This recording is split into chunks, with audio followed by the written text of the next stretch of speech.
Have you ever wondered what would happen if animals suddenly decided to join you at school? Well, on a bright Tuesday morning in the town of something unbelievable happened.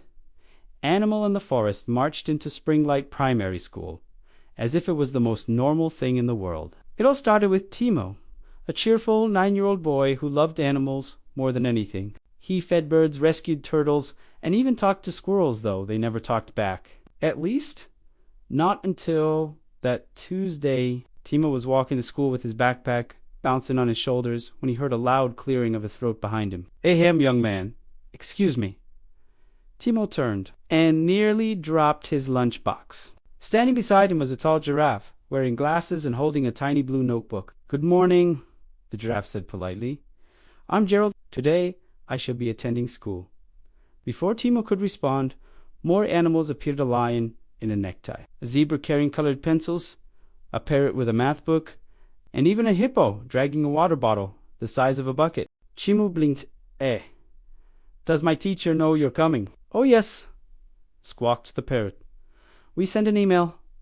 "You sent an email?" "With my beak, of course," the parrot said proudly. Timo had no idea what was happening, but he decided to walk with them. After all, who else could say they walked to school with a giraffe and a lion? The chaos begins.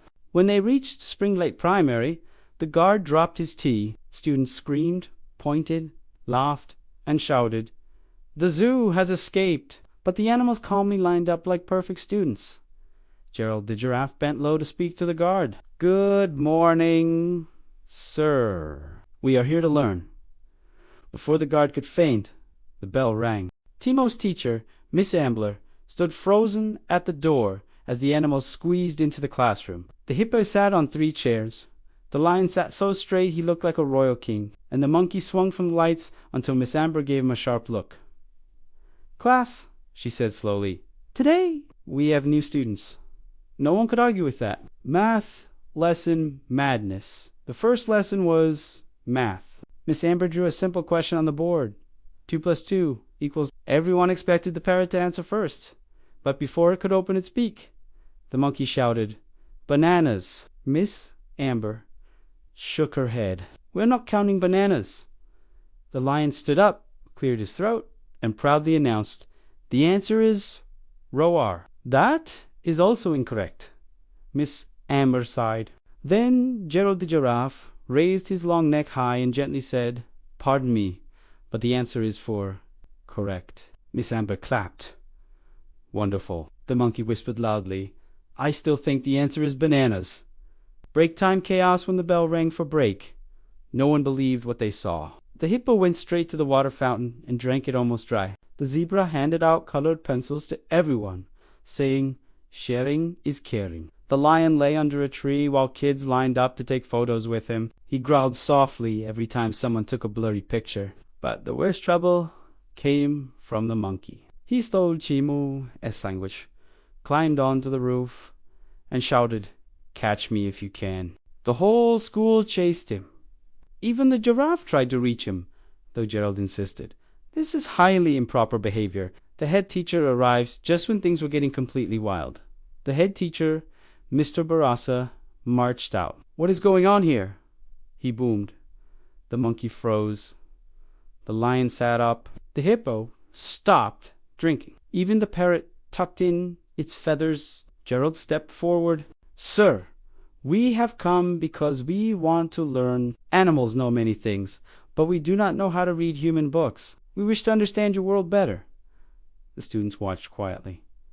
Mr. Barassa studied them for a long moment, then he smiled. "Well," he said, "if you truly want to learn, then you are welcome." Everyone cheered except the monkey, who fell off the roof in surprise. The best lesson of all, back in class, Miss Amber gave them a reading book about friendship. As the animals sounded out the words, some correctly, some not. Timo felt something warm in his chest. He whispered, "School is more fun when we learn together." The parrot nodded. "Exactly.